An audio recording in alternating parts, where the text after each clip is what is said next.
once you've got your value proposition, you really need to be able to convey it in a compelling way. And that's not, so you need to nail your pitch. And that's, when I say pitch, I mean kind of deliver with clarity what you do, how you do it, and why it's different, and why people should buy from you.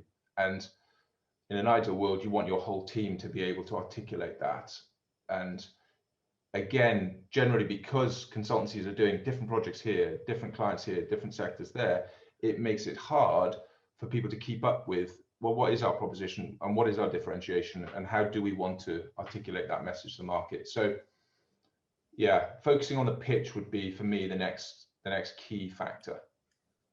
And it's interesting within that as well, because I guess expanding on, on that point, and I know we've touched on this a few times in different conversations in the past around understanding that and then taking a customer or a prospective customer on that journey as well. Because I guess there's two options: you either pitch at them or you have a conversation that leads to them. What, any thoughts that you would add in from your experience around, once people are armed with that, how they can do that in an engaging way?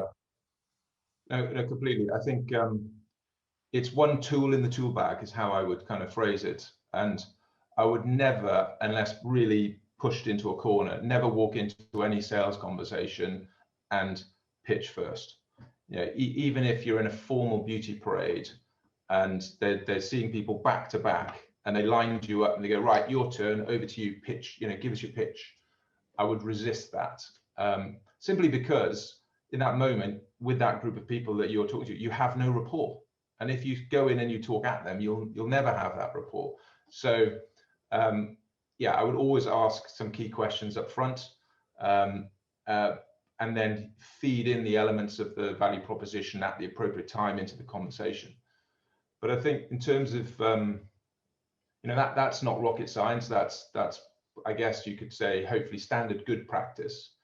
But I think just linking back to what we were saying about in terms of the value proposition, the thing that people often don't do well enough is really think through the questions that they need to ask to be able to get the client to connect their issue, their pain, their thing they want to sort with your solution.